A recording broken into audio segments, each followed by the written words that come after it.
budidaya jengkol. Amanah Pak Jokowi.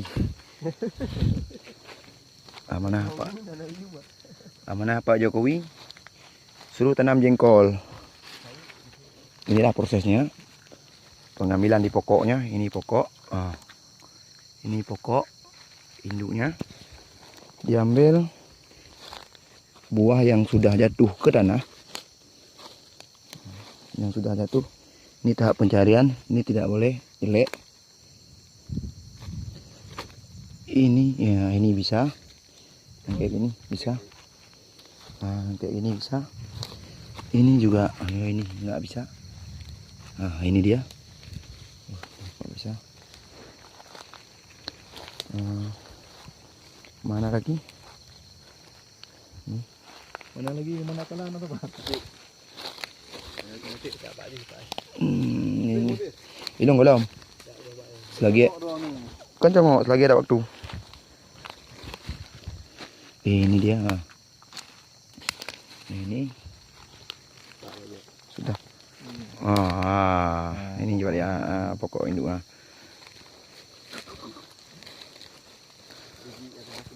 Sudah tumbuh. 200 kilo. Oh, mak. Per batang 200 kilo. Kali aja 5.000. 1 juta.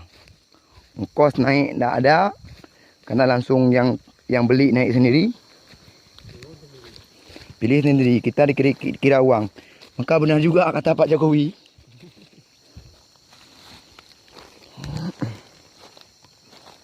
Nah, ini cara pencabutannya. Ini dah, mantap. Mantap. Mantap. Ini dia. Ini dia. Sudah lumayan, Ini ya. Ini dah tembus juga. Ya, tembus. Tinggal di full bed langsung. Oke, mantap. Ini lagi ya.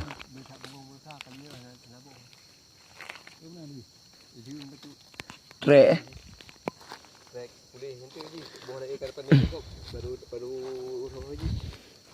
Sampai kalau ngapain tu sampai? Juga boleh ni video.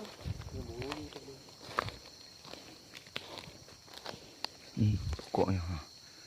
Dia tidak mengganggu dengan tanaman lain. Biarin pinang juga bisa. Samping-samping itu nggak mengganggu dia. Pengkol barang.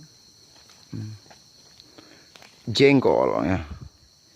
Ini sudah bagus ya, masukkan sini. Di sini. Ini dia. Nah, dicabut. Nah, dicabut. Kebiasaan deh.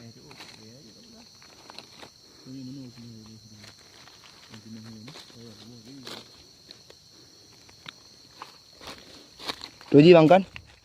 Punya hanabut je tak pegang yang. Tu hanabut lain kan?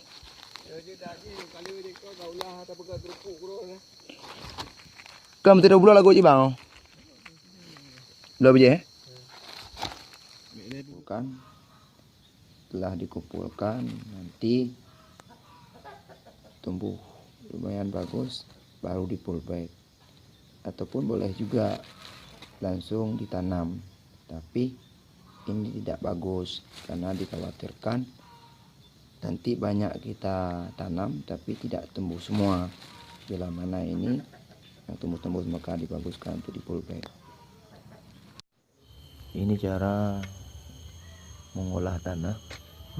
Tanah dari biasanya dicangkul lalu digabungkan dengan pupuk kandang. Dicampur dengan rata supaya merata semua dapat pupuknya. Pupuk kandang, ditarik pupuk kandang. Setelah itu diaduk dengan rata.